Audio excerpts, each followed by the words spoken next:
নমস্কার বন্ধুরা, আমি সুচরিতা। আমার রান্নাঘরে তোমাদের সকলকে স্বাগত জানাই। আজকে আবারও চলে এসেছি তোমাদের কাছে একটা নতুন রেসিপি নিয়ে। আজকে আমি তোমাদের সঙ্গে মৌরি বাটা দিয়ে তেলাপিয়া মাছের রেসিপিটা শেয়ার করে নেব। এইভাবে মৌরি বাটা দিয়ে তেলাপিয়া মাছ রান্না করলে খেতে দারুণ লাগে বন্ধুরা।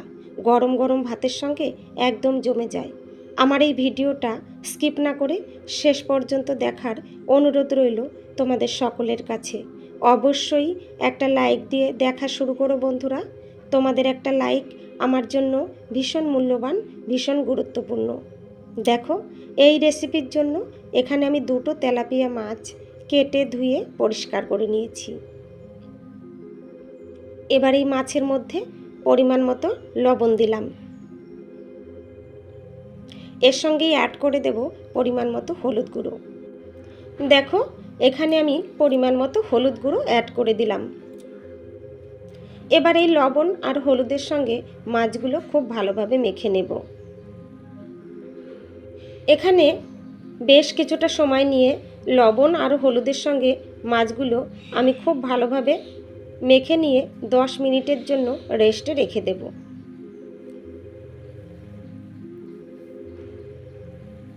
দেখো, এখানে মাছগুলো আমি খুব ভালোভাবে লবণ হলুদের সঙ্গে মেখে নিয়েছি। এবার এগুলো 10 মিনিট রেস্টে রেখে দিলাম। এদিকে দেখো, 3-4টে মিডিয়াম সাইজের আলু আমি কেটে ধুয়ে পরিষ্কার করে নিয়েছি। আর এখানে একটা প্লেট নিয়েছি। এই প্লেটের মধ্যে 1 চামচ গোটা জিরে নিলাম। এর সঙ্গেই নিয়ে নেব 1.5 চামচ মৌরি। মৌরির পরিমাণটা একটু বেশি দেব, কারণ আমি এখানে মৌরি তেলাপিয়া রেসিপি করছি সেই জন্য। এর মধ্যেই দিলাম 1 টুকরো আদা, আর দিলাম কতগুলো কাঁচা লঙ্কা। এই লঙ্কার পরিমাণটা তোমরা তোমাদের পছন্দ মতো নেবে, যেমন ঝাল খেতে পছন্দ করো সেই হিসাবে লঙ্কা দেবে। এবার এই সব কিছু একসঙ্গে বেটে নেব। দেখো, এখানে আমি সব কিছু একসঙ্গে বেটে নিয়েছি। এবার চলে যাব গ্যাস ওভেনের কাছে। গ্যাস ওভেন অন করে একটা কড়াই গরম করে নিয়ে এর মধ্যেই পরিমাণ মতো সর্ষের তেল অ্যাড করে দিয়েছি। এই তেল একটু নেড়ে চেড়ে কড়াইয়ের গায়ে ভালোভাবে লাগিয়ে নেব, আর এই সর্ষের তেল খুব ভালোভাবে গরম করে নেব। সর্ষের তেল খুব ভালোভাবে গরম করে নিয়ে মাছ ভাজলে মাছগুলো কড়াইতে লেগে যাবে না।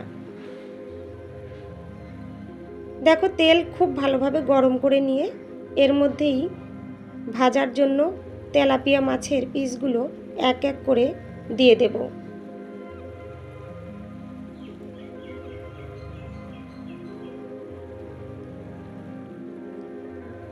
এখানে আমি এক এক করে সবগুলো মাছের পিস দিয়ে দিলাম। এবার অপেক্ষা করব মাছের এক সাইড ভাজা হওয়া পর্যন্ত। তোমরা যে সমস্ত বন্ধুরা আমার এই ভিডিওটা দেখছো অথচ একটা লাইক দিতে ভুলে গেছো, তোমাদের কাছে অনুরোধ রইল প্লিজ একটা লাইক দিয়ে ভিডিওটা কন্টিনিউ করো তোমরা। মাছের এক সাইড ভাজা হয়ে গেছে। এবার এই মাছগুলোকে আমি উল্টে দিলাম। আবারও অপেক্ষা করব মাছের এই সাইডটা ভাজা হওয়া পর্যন্ত। রেসিপিটা কেমন লাগলো সেটা তোমরা কমেন্ট বক্সে কমেন্ট করে জানিও বন্ধুরা। রেসিপিটা যদি খুব ভালো লাগে তাহলে অবশ্যই বন্ধুদের সঙ্গে একটু শেয়ার করে দিও। দেখো, এখানে মাছ আমি খুব ভালোভাবে ভেজে নিয়েছি। এবার এগুলো নামিয়ে নেব। এখানে একটা বাটি নিয়েছি। এই বাটির মধ্যেই ভাজা মাছগুলো নামিয়ে নিলাম। এবার এই বাকি তেলের মধ্যেই রান্নাটা করে নেব।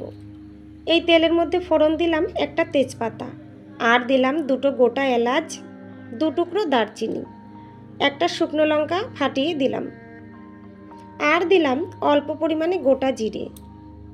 এগুলো একটু নেড়ে চেড়ে হালকা ভেজে নেব।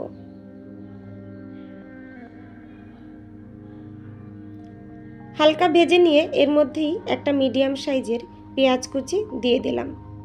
পেঁয়াজ দিয়ে একটু নেড়ে চেড়ে নেব। এই পেঁয়াজ আমি এখানে হালকা ব্রাউন কালার করে ভেজে নেব।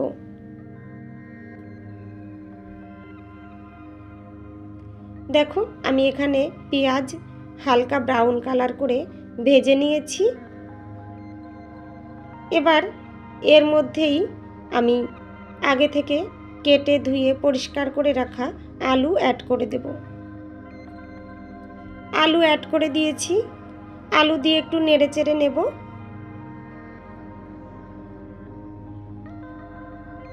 দেখো আলুগুলো একটু নেড়েচেড়ে মিশিয়ে নিলাম। এবার এর মধ্যেই পরিমাণ মতো লবণ দিয়ে দিলাম। লবণটা অবশ্যই তোমরা তোমাদের স্বাদ মতো দেবে।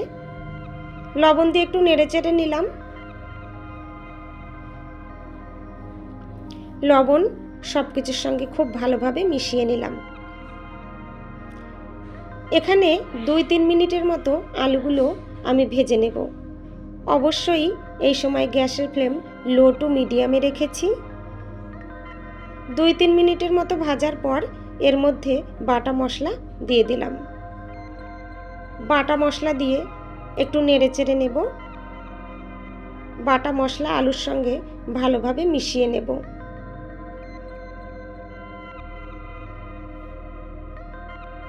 বেশ কিছুটা সময় নিয়ে এখানে এই মশলা আমি আলুর সঙ্গে মিশিয়ে নিয়েছি। এই সময় এর মধ্যে পরিমাণ মতো হলুদ গুঁড়ো দিলাম আর হাফ চামচ কাশ্মীরি লাল লঙ্কার গুঁড়ো দিলাম। এই কাশ্মীরি লাল লঙ্কার গুঁড়োটা আমি এখানে একটা সুন্দর কালারের জন্য ব্যবহার করেছি। এটা অপশনাল, তোমাদের পছন্দ না হলে তোমরা দেবে না।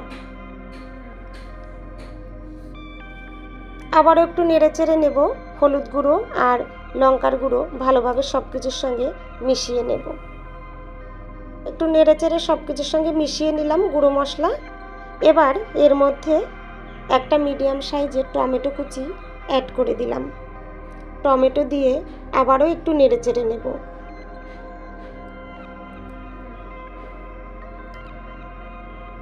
বন্ধুরা, আমি দিনের বেলায় ভয়েস দিচ্ছি, বাইরে অনেক আওয়াজ হচ্ছে, একটু মানিয়ে নিও তোমরা। এই সময় দেখো এর মধ্যে একটু জল অ্যাড করে দিলাম। জল অ্যাড করে দিয়েছি এই জন্যই যে কষানোটা ভালো হবে, তলায় লেগে যাবে না। এবার ঢাকনা দিয়ে ঢেকে দেব। গ্যাসের ফ্লেম লো টু মিডিয়ামে রেখে ঢাকনা দিয়ে ঢেকে 10 মিনিটের মতো আমি আলুগুলো মশলার সঙ্গে খুব ভালোভাবে কষিয়ে নেব। মাঝে মধ্যেই ঢাকনা তুলে দিয়ে একটু নেড়েচেড়ে নেব।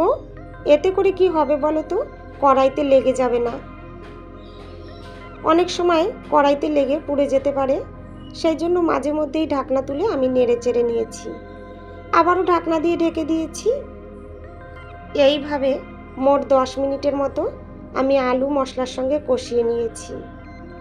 এই কষানোর মধ্যেই আলু অনেকটা সেদ্ধ হয়ে যাবে।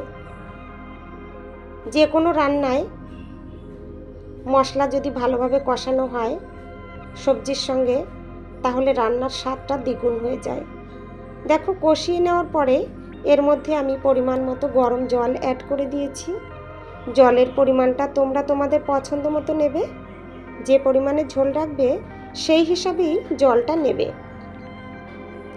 জল দিয়ে একটু নেড়েচেড়ে নিলাম। ঝোলের সঙ্গে সব কিছু খুব ভালোভাবে মিশিয়ে নিলাম। গ্যাসের ফ্লেম বাড়িয়ে দিয়ে 2 মিনিটের মতো রান্না করে নিয়েছি। 2 মিনিট পর ঢাকনা দিয়ে ঢেকে দিয়ে 6-7 মিনিটের মতো রান্না করে নিয়ে ঢাকনা তুলে দিয়েছি। অবশ্যই এই সময় গ্যাসের ফ্লেম লো টু মিডিয়ামে রেখেছিলাম। একটু নেড়েচেড়ে নিলাম। দেখো এখানে আলু আমার প্রায় সেদ্ধ হয়ে গেছে, একটু বাকি আছে, এটুকু রান্নার মধ্যে সেদ্ধ হয়ে যাবে। এখন আমি ভেজে রাখা মাছের পিসগুলো দিয়ে দিলাম। মাছের পিসগুলো দিয়ে একটু নেড়েচেড়ে নেব। ঝোলের সঙ্গে মাছের পিসগুলো একটু মিশিয়ে নেব। এই সময় এর মধ্যে 2টো কাঁচা লঙ্কা দিলাম একটা সুন্দর ফ্লেভারের জন্য, আর দিলাম একটু চিনি। চিনিটা অপশনাল, তোমাদের পছন্দ না হলে দেবে না। সব কিছু দিয়ে একটু নেড়েচেড়ে নিলাম।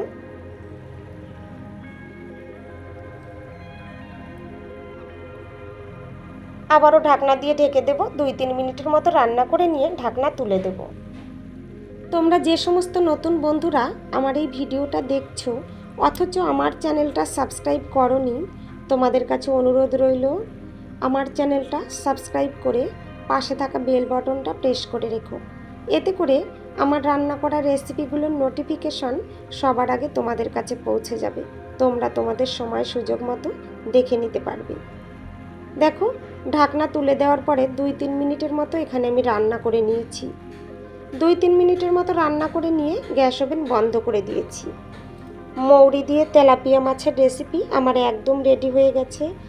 এবার এটা আমি নামিয়ে নিয়েছি। দেখো, দেখতে কতটা লোভনীয় হয়েছে, খেতেও কিন্তু দারুণ লেগেছিল। গরম গরম ভাতের সঙ্গে এই রেসিপিটা থাকলে একদম জমে যায়।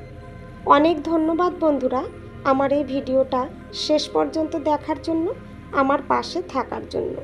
আজকের মতো এখানেই শেষ করছি। আবার চলে আসবো তোমাদের কাছে অন্য আর একটা নতুন রেসিপি নিয়ে।